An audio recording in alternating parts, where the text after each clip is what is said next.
Habang nasa gitna ng malawak na karagatan ang isang napakalaking luxury ship, libo-libong pasahero ang nagsasaya para salubungin ang bagong taon. Puno ng ilaw ang buong barko, malakas ang tugtog ng musika. Ang iba ay sumasayaw, umiinom, at tumatawa na parang walang katapusan ang gabi. Walang kahit sino ang nag-aakalang ilang minuto na lang magiging bangungot ang selebrasyong iyon. Sa control room, biglang may napansin ang kapitan sa radar. Isang napakalaking bagay ang mabilis na papalapit sa direksyon ng barko. Nang silipin niya ito gamit ang binoculars, nanlaki ang kanyang mga mata. Isang dambuhalang alon ang rumaragasa papunta sa kanila. Halos mawalan siya ng hininga habang pilit niyang iniikot ang barko para makaiwas. Pero huli na ang lahat. Tumunog ang emergency alarm sa buong ship. Nagkagulo ang mga tao. Ang dating masayang sayawan ay naging takbuhan at sigawan. Walang makapaniwala sa nangyayari. At bago pa sila makahanap ng ligtas na lugar, bumangga ang napakalaking alon sa barko. Isang malakas na dagundong ang umalingaw-ngaw sa buong karagatan. Maraming tao ang agad na tumilapon sa ere. Ang iba ay nabasag ang katawan sa matitigas na pader. Ang iba naman ay nalunod o nasunog dahil sa mga sumabog na bahagi ng barko.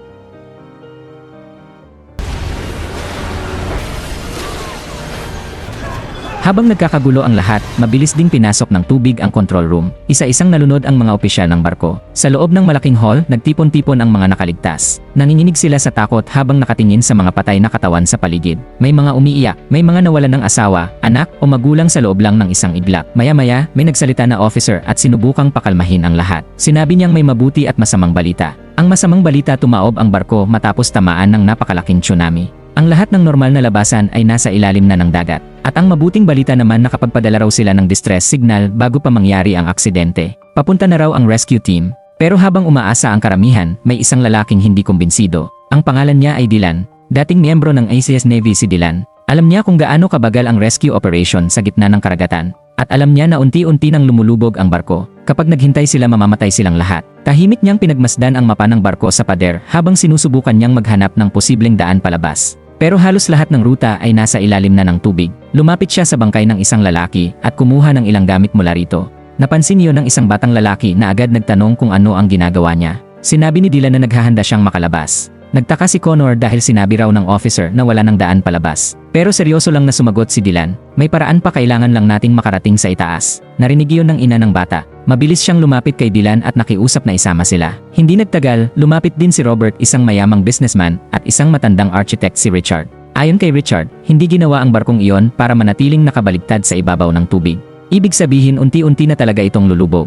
Gustong sumama ni Robert kay Dylan, pero una niya itong tinanggihan. Sanay siyang mag-isa. Pero pinilit siya ng grupo. Kung magkakahiwalay sila, isa-isa lang silang mamamatay. Sa huli, pumayag din ito. Naghanap sila ng pinakamabilis na ruta paakyat. Tinawag ni Robert ang isang waiter at tinanong kung may shortcut papunta sa itaas ng barko. Una, ayaw magsalita ng waiter dahil ipinagbawal iyon ng officer. Delikado raw ang daang iyon. Pero nang alukin siya ng malaking pera, bumigay rin siya. Habang naglalakad sila sa makikitid na hallway, puro bangkay ang nakikita nila sa paligid. May mga duguan. May mga nadurog ang katawan. Ang iba naman ay nakalutang na sa tubig. Habang pataas sila ng pataas, lalo namang bumibigat ang pakiramdam ng bawat isa. Sa kabilang banda, pinagbawalan naman ng officer ang ibang survivors na sumunod sa grupo ni Dylan. Para sa kanya, kamatayan lang ang naghihintay sa itaas. Pero hindi niya alam. Ang tunay na kamatayan ay paparating na sa hall kung saan sila nagkukubli. Nag-utos ang officer na isara ang lahat ng pinto para pigilan ang tubig. Pero kasabay nito, isinara rin niya ang posibilidad na may makaligtas pa. Samantala, hirap namang makausad ang grupo ni Dylan. Nakaharang ang mga bakal, sirang gamit at wasak na bahagi ng barko. Maya-maya, nakarating sila sa elevator shaft. Patay na ang elevator. At ang tanging paraan para makatawid ay gumamit ng mahabang bakal na bangko bilang tulay. Sa ilalim nila ay napakalalim na hukay. Isang maling hakbang lang siguradong kamatayan. Tahimik ang lahat habang unti-unting itinawid ni Dylan ang sarili niya sa improvised na tulay. Nanginginig ang bakal sa bawat galaw niya. Sa kabilang dulo, pilit niyang binubuksan ang pinto habang lahat ay nakatingin sa kanya. Ayaw bumukas ng pinto kahit anong pilit ni Dylan. Habang desperadong naghahanap ng paraan si Dylan, may napansin siyang isa pang elevator sa itaas. Bahagyang nakabukas ang pinto nito. Mabilis niyang tinawag si Richard. Pinatayo niya ito malapit sa elevator shaft, saka umakyat sa balikat nito para maabot ang nakabukas na pinto sa itaas. Halos madulas siya habang kumakapit sa bakal, pero sa wakas ay nakapasok rin siya sa elevator. Isa-isa niyang hinila pa itaas ang mga kasama niya. Una ang bata, sunod ang ina nito, pagkatapos si Robert at ang iba pa. Pero nang halos lahat ay nasa loob na, dalawa na lang ang naiwan sa ibaba, si Richard at ang waiter ng barko. Nagpresinta ang waiter na magpaiwan muna. Hindi niya alam iyon na pala ang pinakamasamang desisyon ng buhay niya. Habang pilit umaakyat ang matanda gamit ang balikat ng waiter, biglang umuga ang elevator na kinakapitan nila. Uminit ang mga bakal. Parang anumang oras ay bibigay na ito. Biglang dumulas ang bakal na bench na tinatapakan ng waiter. Sa isang iglap, nawalan sila ng suporta at sabay silang napabitin sa ere. Napakapit ang waiter sa paa ng matanda habang sumisigaw sa takot. Sa taas, desperadong sinusubukan ni Dylan na hilahin sila. Pero sobrang bigat nilang dalawa, unti-unti nang bumibigay ang elevator. Sumigaw si Dylan sa matanda, "Hindi ko kayang hilahin kayong pareho."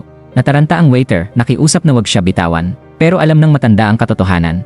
Kapag hindi niya pinakawalan ang waiter, pareho silang mamamatay. Nanginginig ang kanyang mukha habang nakatingin sa lalaking nakakapit sa kanya. Ayaw niya itong gawin, pero wala nang ibang paraan. At sa isang mabigat na sandali, sinipan niya ang waiter. Bumagsak ito sa kadiliman habang umaalingaw ang sigaw niya sa buong barko. Tahimik ang lahat, walang nagsalita. Dahan-dahang hinila ni Dylan pataas ang matanda. At pagkapasok nito sa elevator, bumagsak ang kabilang elevator pababa. Isang napakalakas na pagsabog ang yumanig sa buong barko. Kumalat agad ang apoy sa elevator shaft. Halos masunog ang grupo habang mabilis nilang isinara ang pinto para hindi pasukin ang apoy. Sa kabilang bahagi ng barko, narinig ng officer ang pagsabog. Umiti siya ng bahagya. Akala niya patay na ang grupong umakyat. Hindi niya alam mas malapit na pala sa kanya ang kamatayan. Nagpatuloy sa paglalakad ang grupo ni Dylan hanggang makarating sila sa isang dance club sa loob ng barko. Madilim ang paligid, basag ang mga salamin, kalat ang alak at dugo sa sahig. At doon nila nakita si Jennifer, ang anak ni Robert. Naiwan pala ito roon nang tumaob ang barko. Napayakap agad ang ama habang umiiyak ang dalaga sa takot. Bukod sa kanya, may 3 pang survivors na sumama sa grupo. Ngayon, 9 na silang lahat. Pero habang dumarami sila, mas bumabagal din ang kanilang pag-usad. At habang tumatagal, mas mabilis namang lumulubog ang barko. Nang buksan nila ang susunod na daanan, natigilan silang lahat. Ang kabilang bahagi ay tuluyan ng binaha. Halos dagat na ang nasa ibaba. At ang natitira na lang na paraan para makatawid ay isang sirang bakal na railing na nakabitin sa gitna ng napakalalim na hukay. Isa-isang tumawid ang grupo habang mahigpit na kumakapit sa bakal. 5 sa kanila ang matagumpay na nakatawid. Nang oras na ng batang lalaki, biglang may sumingit. Isang lasing na survivor. "Mauna muna ako," sigaw niya. "Baka iwan niyo ako dito." Walang pumigil sa kanya. Unti-unti siyang naglakad sa makitid na railing habang hawak pa rin ang bote ng alak. Pero pagdating niya sa gitna, nahulog ang bote niya. Saglit siyang nataranta. At sa mismong sandaling iyon, bumagsak mula sa itaas ang napakalaking bahagi ng makina ng barko. Diretso itong tumama sa railing, nawasak ang tulay, at ang lasing na lalaki ay nadurog sa ilalim ng bakal. Hindi pa doon natapos ang lahat. Mula sa sirang makina, bumuhos ang langis papunta sa tubig sa ibaba. Maya-maya, may tumalsik na spark mula sa kuryente, at biglang sumiklab ang apoy sa ibabaw ng tubig. Napaatras ang grupo habang pilit umiiwas sa naglalagablab na apoy. Pero ngayon, wala na silang daan. Sira na ang railing, nasusunog pa ang tubig, at mabilis pang tumataas ang baha sa loob ng barko. Unti-unti nang nawawala ng pag-asa ang lahat. Hanggang sa may naisip si Dylan, mabilis siyang kumuha ng mahabang pipe at itinali ito sa bakal pagkatapos tumalon siya sa tubig. Napasinghap ang lahat pero hindi siya nasunog dahil alam ni Dylan na ang apoy ay nasa ibabaw lang ng tubig at sa ilalim nito may ligtas na espasyo. Tahimik siyang lumangoy sa ilalim ng apoy hanggang makarating sa kabilang side. Pagdating doon, itinali niya ang pipe para maging pansamantalang tulay. Isa-isang tumawid muli ang grupo habang nakabitin sa pipe. Mahigpit na kinarga ni Robert si Connor sa kanyang balikat habang tumatawid sa ibabaw ng naglalagablab na apoy dahil isang maling galaw lang tapos na silang lahat. Samantala sa hall kung saan naiwan ang ibang survivors, nagsisimula ng mabasag ang malalaking salamin dahil sa sobrang pressure ng tubig mula sa labas. Nataranta ang lahat. Ngayon lang na-realize ng officer na mali siya pero huli na biglang nabasag ang lahat ng salamin. Parang dambuhalang alon ang tubig na pumasok sa hall. Isa-isang nalunod ang mga tao habang nagsisigawan at nagmamakaawa at kahit nasa malayo narinig iyon ng grupo ni Dylan. Tahimik silang napatingin sa isa't isa. Alam nilang kung nagpaiwan sila roon patay na rin sana sila ngayon pero wala silang oras para magluksa dahil kahit ang lugar na kinaroroonan nila ngayon ay mabilis na ring binabaha. Naghanap sila ng bagong daan palabas nang subukan nilang buksan ang isang malaking pinto. Bahagya pa lang itong nabubuksan ay agad nang rumagasa ang tubig paloob dahil sa matinding pressure. Hanggang sa may napansin si Robert isang maliit na ventilation shaft. Makitid, madilim at halos imposible para sa grupo pero iyon na lang ang natitirang pag-asa nila. Isa-isa silang gumapang sa loob ng ventilation habang mabilis na humahabol ang tubig sa likod nila. Pinakahuli si Dylan habang papalapit ng papalapit ang baha. Sumigaw siya kay Robert, "Bilisan nyo, malapit na ang tubig." Sa dulo ng ventilation may nakita silang liwanag, pag-asa at posibleng daan palabas pero pagdating doon ni Robert nanlumo siya. May bakal na harang sa itaas at nakabolt ito. Sinubukan niyang tanggalin gamit ang kamay pero hindi niya maabot ng maayos ang tornilyo. Masyadong maliit ang butas, masyadong makipot at mabilis nang umaakyat ang tubig sa likod nila. Biglang tinawag ni Robert si Connor. Umakyat ang bata. Habang nanginginig sa takot, inabot niya ang maliit niyang kamay sa pagitan ng bakal at pilit ginalaw ang bolt. Pero ayaw pa rin bumukas. Kailangan nila ng matulis na bagay. Nagkatinginan ang lahat at doon tahimik na hinubad ni Elena ang krus na suot niya sa leg. Iniabot niya ito kay Robert dahil sa mga sandaling iyon ang maliit na krus na iyon ang posibleng maging susi sa kanilang kaligtasan. Habang pilit na binubuksan ng bata ang bolt gamit ang krus, mabilis namang umaakyat ang tubig sa ventilation shaft. Nasa pinakadulo si Dylan kaya siya ang unang inabot ng tubig. Nahirapan na siyang huminga. Sa unahan nagmamadali ang bata nang ininig ang kanyang kamay habang pilit iniikot ang bolt at lahat sila ay sumisigaw sa takot. At sa sandaling halos lumubog na ang ulo ni Dylan sa tubig biglang natanggal ang bolt na buksan ang bakal na harang. Isa-isa silang gumapang palabas hingal na hingal at basang-basa pero wala silang oras para magpahinga. Malapit na sila sa pinaka-importanteng bahagi ng barko ang lugar ng malalaking propeller, 2 palapag na lang ang kailangan nilang akyatin. Sinubukan nilang buksan ang susunod na pinto pero sarado ito mula sa kabilang side, wala na silang mabalikan dahil ang dinaanan nila ay puno na ng tubig. Kaya nang makita nila ang takip ng isang malaking tangke sa itaas binuksan nila ito at doon nila nalaman na nasa loob sila ng stabilizer tank ng barko. Isang saradong tangke at walang normal na labasan. Naintindihan agad ni Dylan ang mekanismo nito, ipinaliwanag niya sa grupo na ginagamit ang tangke para balansihin ang barko. Kapag napuno ito ng tubig dapat bumukas ang isang passage para ilipat ang sobrang tubig sa kabilang tangke. Ibig sabihin kung gusto nilang makalabas kailangan nilang punuin ng tubig ang lugar na kinaroroonan nila. Natakot ang lahat, paano kung hindi bumukas ang passage, paano kung maubusan sila ng hangin. Pero wala na silang ibang pagpipilian dahil sa baba nila humahabol na ang baha. Kaya binuksan ni Dylan at ni Robert ang malaking valve, mabilis na pumasok ang tubig at sa ilang segundo na puno ang tangke. Lahat sila ay lumubog at naghintay pero walang bumubukas, unti-unting nauubos ang kanilang hininga at akala nila tapos na. Pero biglang sumipa ang pressure ng tubig, bumukas ang passage at sa isang malakas na agos itinulak sila papunta sa kabilang tangke. Nakaligtas sila pero hindi pa tapos ang panganib, kailangan nilang lumangoy papunta sa itaas na floor. Isa-isa silang sumisid pero habang sumusunod si Elena sumabit ang damit niya sa kable at nagpumiglas siya. Sa sobrang lakas ng galaw tumama ang ulo niya sa matulis na bakal kaya nagsimulang magdugo ang sugat niya.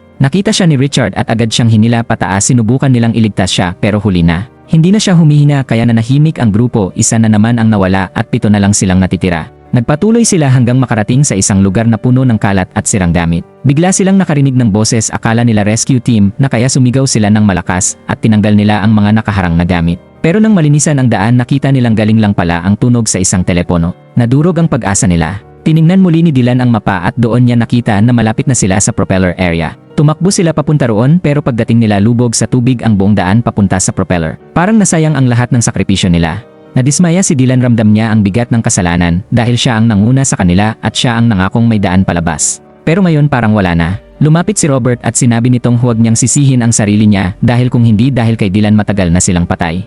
At habang unti-unti na silang nawawalan ng pag-asa biglang may malakas na pagsabog sa ilalim ng barko. Yumanig ang buong ship dahil sa lakas ng blast, nagbago ang posisyon ng barko.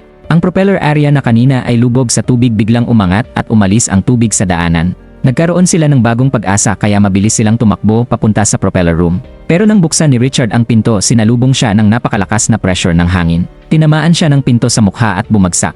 Nang sinilip nila ang loob nakita nilang umiikot pa rin ang malalaking propeller. Mas masama pa, baliktad ang ikot nito. Sa halip na palabas ang hangin hinihigop nito ang hangin papasok. Ibig sabihin kung lalapit sila itutulak lang sila pabalik kaya kailangan nilang patayin ang propeller.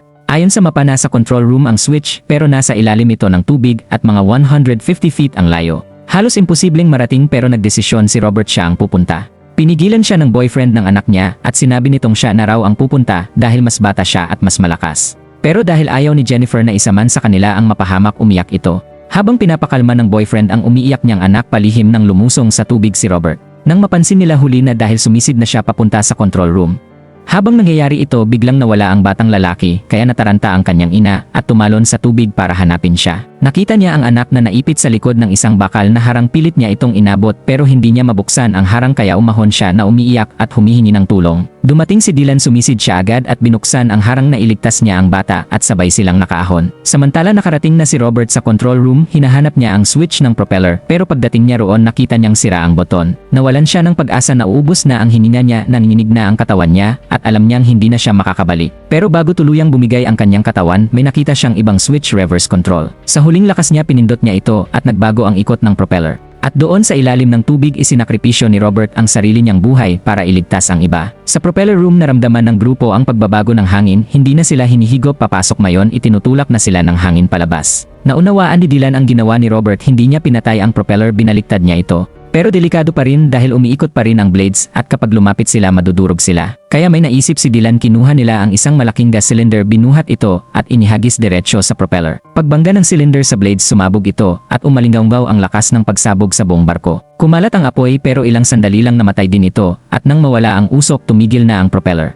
May daan na palabas kaya tumakbo sila papunta sa gilid ng barko, pero naiwan saglit si Jennifer dahil umaasa pa rin siyang babalik ang kanyang ama. Lumapit ang boyfriend niya at sinabi ang masakit na katotohanan, hindi na babalik ang kanyang ama dahil namatay siya para mabuhay sila. Umiiyak man pinili niyang tumayo dahil kung maghihintay pa siya masasayang ang sakripisyo ng kanyang ama. Isa-isa silang tumalon sa dagat mula sa propeller exit, lumangoy sila papunta sa isang maliit na lifeboat at mabilis na sumakay. Pero nang makalayo sila ng kaunti, biglang bumagsak ang malaking barko papunta sa direksyon nila, kaya nataranta sila at mabilis silang nagsagwan palayo. Palayo sa barkong muntik nang maging libingan nila hanggang sa wakas nakalayo sila. At sa likod nila tuluyang nilamon ng dagat ang napakalaking ship. Tahimik silang nakatingin habang lumulubog ito, kasama ng barko ang daan-daang buhay at kasama rin doon ang mga taong nagsakripisyo para sa kanila. Maya-maya narinig nila ang tunog ng helicopter, sumigaw sila ng malakas, pero dahil madilim ang paligid hindi sila agad nakita. Kinuha ni Dylan ang flare gun, itinaas niya ito sa langit at pinaputok. Sumabog ang liwanag sa gitna ng dilim, nakita sila ng rescue team. Lumapit ang helicopter at sa wakas na iligtas ang mga natitirang survivors.